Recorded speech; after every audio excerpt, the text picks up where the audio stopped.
Olá, esta videoaula terá como tema principal a diagênese de rochas clásticas, com foco nos arenitos.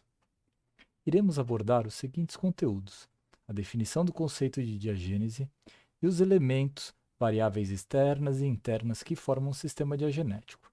Também iremos abordar as fases diagenéticas e os processos diagenéticos típicos de cada fase. E, por fim, mostraremos algumas das alterações diagenéticas mais comuns em arenitos e a sua relação com a porosidade. Em um conceito mais restrito, podemos definir a diagênese como um conjunto de processos físicos, químicos, biológicos e bioquímicos que afetam os sedimentos após a sua deposição, durante e após a sua litificação, excluindo-se o intemperismo e o metamorfismo.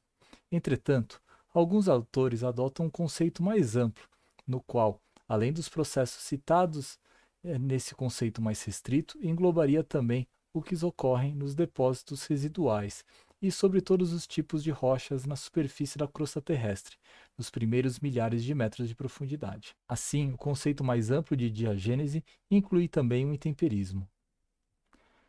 Mas, mesmo esse conceito amplo exclui o metamorfismo, de forma que os processos diagenéticos ocorrem tipicamente em temperaturas de até aproximadamente 200 graus, profundidades variáveis, de acordo com o gradiente geotérmico da bacia, mas que não passam de 15 quilômetros. A zona de pressão e a temperatura da diagênese é, assim, inferior à das zonas de atuação dos processos metamórficos. O sistema diagenético é composto por dois elementos físicos, matéria, a parte sólida, que são os sedimentos, e as rochas sedimentares, que englobam tanto os próprios depósitos como os materiais produtos diagenéticos. A parte líquida, o fluido, que preenche o sistema poroso, pode ser composto por fluidos aquosos, com diferentes solutos, ou fluidos orgânicos, como os hidrocarbonetos. Lembrando que as rochas clásticas têm como componentes principais o arcabouço, material de granulação areia ou mais grossa, matriz, que é um material fino deposicional, cimento, material precipitado depois da deposição, e o espaço poroso, que pode ser preenchido por fluidos. A proporção e a composição desses elementos é muito importante para a evolução diagenética de um depósito. A composição de uma rocha clástica é dependente das rochas-fontes, de onde os sedimentos são provenientes. Rochas metamórficas, rochas ígneas básicas ou ígneas ácidas possuem assembleias mineralógicas únicas, com diferentes proporções de minerais, como quartzo, feldspatos, micas e minerais acessórios. Além disso, os diferentes litotipos reagem de modo diverso aos processos intempéricos e de erosão, que são dependentes do ambiente geotectônico, do clima, topografia e litotipos. Tectônica e clima, junto com as variações do nível relativo do mar, controlam as taxas de aporte sedimentar e de espaço de acomodação, e assim das taxas de soterramento durante o histórico de preenchimento da bacia sedimentar. A composição e textura do sedimento clástico, bem como a eventual contribuição alobioquímica, são controladas diretamente pelos processos sedimentares, dentro dos sistemas deposicionais que, por sua vez, controlam a composição do fluido, água intersticial que vai interagir com os depósitos logo após a deposição, nas fases iniciais da diagênese. Todas essas variáveis externas, como tectônica e sedimentação, controlam o histórico de soterramento da bacia e impõem determinadas condições de temperatura e pressão, condições internas ao sistema, que variam ao longo do tempo e condicionam a ocorrência dos principais processos diagenéticos, pois controlam a velocidade das reações químicas, solubilidade de elementos e moléculas que induzem a precipitação e dissolução, que são a base dos processos diagenéticos. Controlam a estabilidade de fases minerais, induzindo substituições e recristalizações, de acordo com a estabilidade do sistema rocha-fluido. E os fluidos, é bom deixar claro, são móveis nas bacias sedimentares, em superfície e subsuperfície, e são responsáveis pelo transporte de massa em grande volume e por distâncias consideráveis. Eles podem ser classificados em 4 tipos, de acordo com sua origem: a água meteórica, oriunda da precipitação e cuja circulação tem relação com o gradiente hidráulico, relevo das margens da bacia e o clima. Há também a água marinha, que se caracteriza pela pouca circulação, grande extensão e pequena profundidade de penetração. A água compactacional se origina pela expulsão da água por compactação, principalmente de depósitos e sedimentos finos. Tem tendência de fluxo ascendente e é limitada pelo volume original de água conata. Na parte mais profunda, a água termobárica, que é a água liberada por reações de desidratação dos minerais, principalmente argilas esmectíticas. São soluções por vezes ricas em íons, com circulação por convecção, que promovem cimentação e dissolução conforme as variações de pressão e temperatura. As condições de formação da água termobárica são também as condições de formação de hidrocarbonetos, a partir de sedimentos ricos em matéria orgânica. Todos esses processos diagenéticos são responsáveis pela modificação da composição detrítica, que pode mascarar os sinais de proveniência sedimentar, e também são importantes nos processos de destruição, geração e redistribuição da porosidade e da permeabilidade das rochas, que, além de modificar o fluxo de fluidos diagenéticos, são importantíssimos na exploração de petróleo e águas subterrâneas.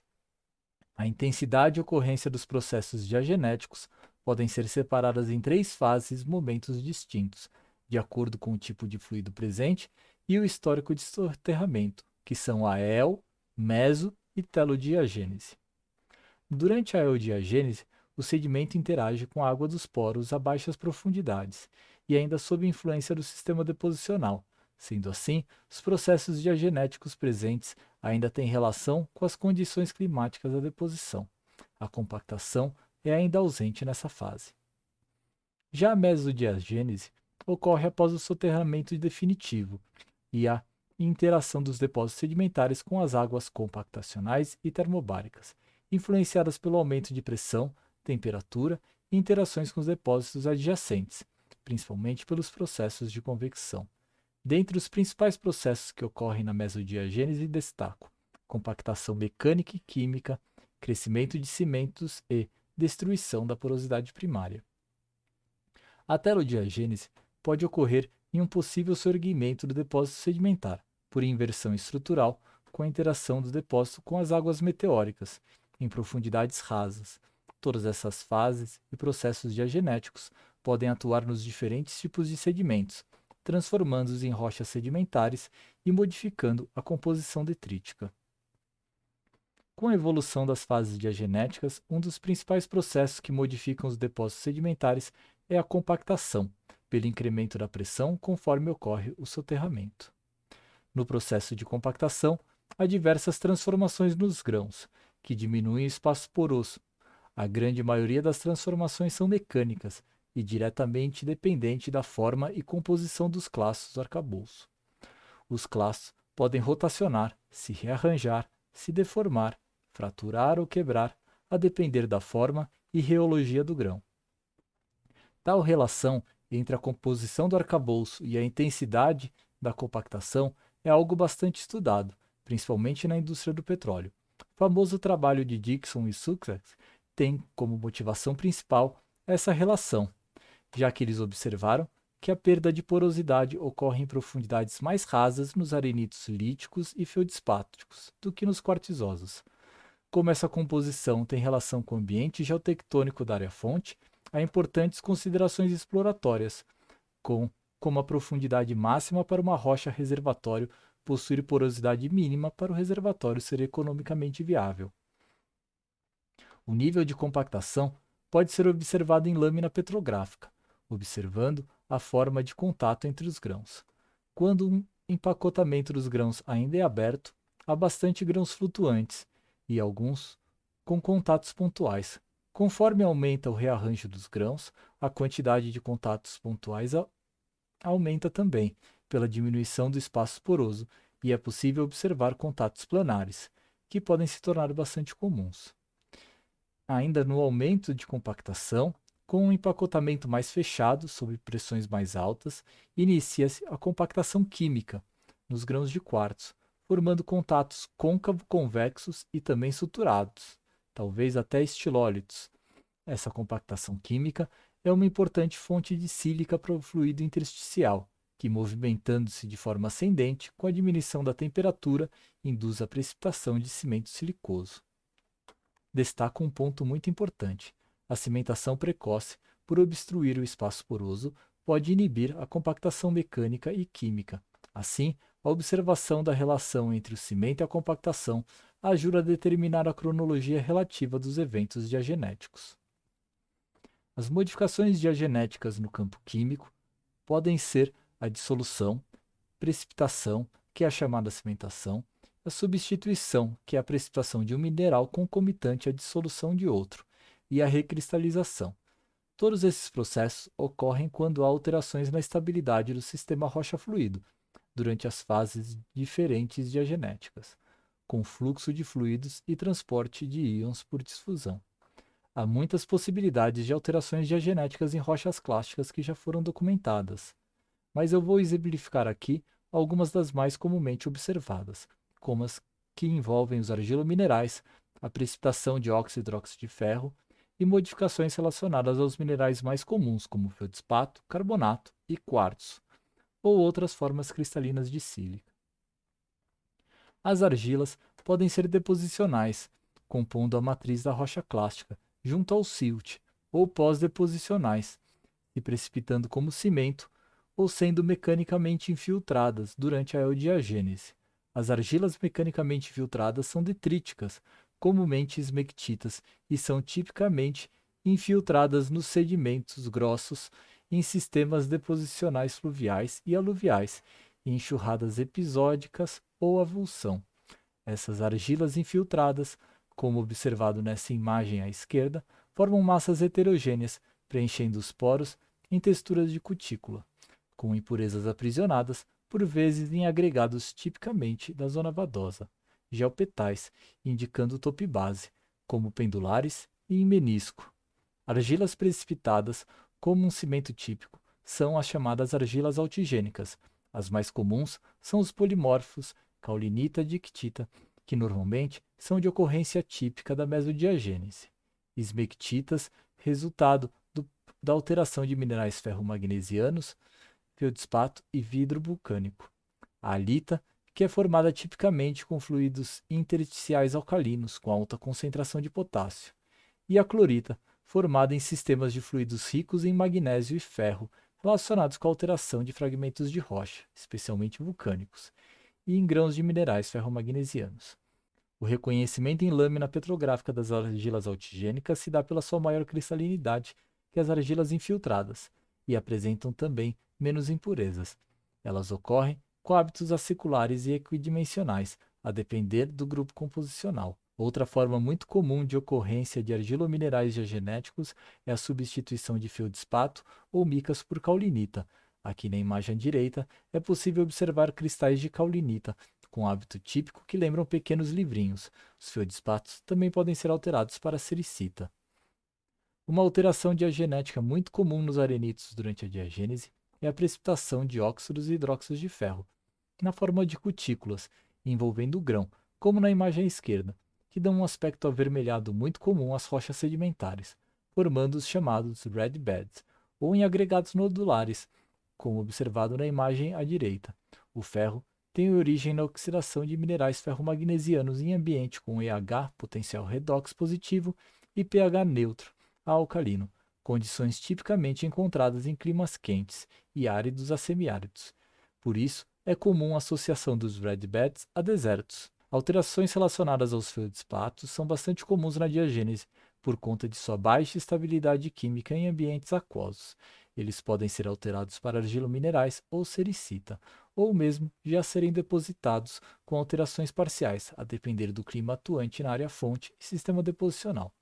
Após o soterramento, é muito comum a dissolução, total ou parcial, como nessa imagem à esquerda, que forma porosidade secundária. E a depender das condições de fluido, também pode ocorrer a precipitação de cimento feldspático, como sobrecrescimento, que pode ser distinguido pelo hábito e cristalinidade, sem alterações, como nessa imagem à direita. Processos de substituição de feldspato também são comuns, como por carbonatos, ou no caso do feldspato potássico ou plagioclasto, por albita, no processo chamado albitização, que acarreta em redução de volume e criação de porosidade secundária. Cimentos carbonáticos são muito comuns em rochas sedimentares clásticas e representam os cimentos mais importantes volumetricamente. mesmo em rochas sedimentares não carbonáticas. Como observado aqui na imagem à direita superior, os carbonatos possuem cor de interferência alta e é possível observar que ele preencheu completamente o espaço intergranular. Também é comum a substituição por carbonato de feldspato e outros grãos instáveis, bem como preenchimento de fraturas, como observado nessa, nessas imagens com polarizadores cruzados e paralelos. A composição do cimento carbonático, calcita, dolomita, siderita, entre outros, é dependente da pressão, temperatura e pH. Via de regra, os carbonatos tendem a precipitar com aumento de temperatura e diminuição de pressão, por isso são bastante comuns em estágios eldiagenéticos, como, por exemplo, os calixes e calcretes, associados a climas áridos. Na mesodiagênese, podem cimentar níveis preferenciais ou formar concreções.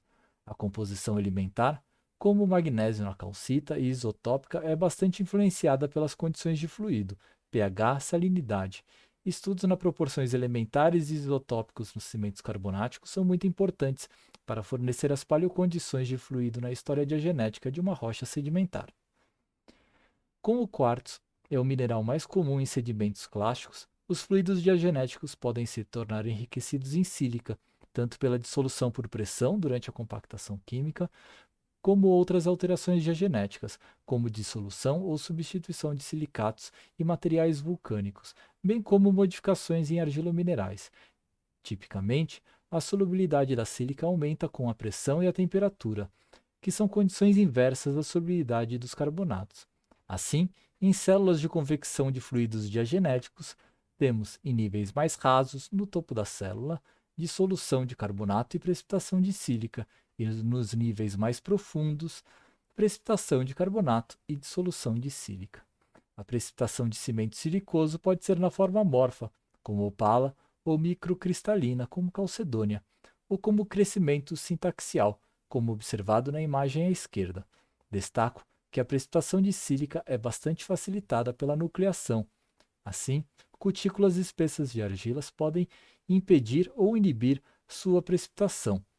Pelas suas características físicas, a precipitação de mesmo uma pequena quantidade de sílica em estágios iniciais da diagênese pode inibir os processos de compactação mecânica.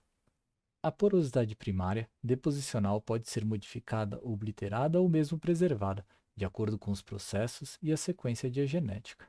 Como consequência das alterações diagenéticas, temos também a formação da porosidade secundária, pós-deposicional, resultado da dissolução total ou parcial dos componentes detríticos, ou mesmo diagenéticos, ou a substituição mineral com redução de volume. A caracterização e entendimento da porosidade primária ou secundária é essencial para fins exploratórios, de hidrocarbonetos ou águas subterrâneas. A geração de porosidade secundária depende de uma fonte de fluido subsaturado e ou agressivo aos constituintes da rocha, detríticos ou fases diagenéticas anteriores. Necessita também da circulação desse fluido, com uma percolação eficiente, em rochas com porosidade e permeabilidade. A porosidade secundária é reconhecida em lâminas petrográficas, principalmente pela sua textura, como nessa proposta de Schmidt, McDonald e Platt, de 1977, com diversas classificações de tipos de porosidade secundária. Destaco as fraturas, exemplificada no retângulo vermelho, dissolução parcial de constituintes do arcabouço, retângulos verdes, e a dissolução total, nesse caso aqui, no retângulo azul, formando moldes, observados pela presença de cimento em cutícula anterior à dissolução. Caso essa cimentação não estivesse presente, observaríamos poros ampliados ou heterogeneidades no empacotamento. Assim, para o entendimento da formação da rocha sedimentar, com base na história de soterramento, é importante reconhecer a cronologia das fases ou sequências diagenéticas. Essa cronologia relativa é feita analisando-se as relações de contato, do mesmo modo que se estabelece a idade relativa das rochas. Aqui, à esquerda, as fases diagenéticas estão numeradas em ordem de ocorrência. O cimento de óxido de titânio foi o primeiro a surgir, pois está contido dentro dos outros cimentos e ligado sempre ao arcabouço. A cimentação por feldspato ocorreu antes da de quartzo, pela relação de contato entre ambos. Após o quartzo, a cimentação por calcita, que precede a de dolomita. Repare que a dolomita não entra em contato com o arcabouço, por isso não poderia ocorrer antes da calcita. Uma forma gráfica de demonstrar essa cronologia é como nesta figura à direita, onde todos os processos diagenéticos de compactação, dissolução e precipitação estão representados, com o eixo X indicando o tempo relativo, do mais antigo para o mais novo, ou cimentação precoce e tardia. Com a identificação das fases e cronologias diagenéticas, é possível prever os caminhos diagenéticos mais comuns, como sintetizado nesse artigo de Morad e colaboradores, importante na exploração de hidrocarbonetos, principalmente na qualidade de reservatórios. Aqui eles apresentam 3 formas de preservação da porosidade, que é o espaço que armazena hidrocarboneto, com formação de películas sobre os grãos do arcabouço durante a eudiagênese, só que com composições diferentes. Na mesodiagênese, essas películas limitam a cimentação por quartos, preservando a porosidade primária. Entretanto, o hábito de algumas fases de cimentação, como a ilita fibrosa no exemplo central, diminuem consideravelmente a garganta dos poros, isso é, a comunicação entre os grãos, reduzindo assim a permeabilidade. Sem permeabilidade, o petróleo não consegue fluir, ser produzido, então a rocha não pode ser considerada um bom reservatório, apesar da boa porosidade. Destaco alguns temas e capítulos de livros que julgo importantes e devem orientar os estudos futuros sobre o tema de hoje, que são os fatores que controlam a diagênese, incluindo os elementos, a rocha e o fluido, as variáveis externas, como clima e tectônica, e as variáveis internas, pressão, temperatura, relacionadas com o histórico de soterramento. Os processos diagenéticos, compactação, dissolução, cimentação, substituição, recristalização. E as fases diagenéticas, meso e telodiagênese. E, por fim, a importância da diagênese na preservação e geração da porosidade. Este é meu e-mail e qualquer dúvida ou sugestão pode entrar em contato comigo.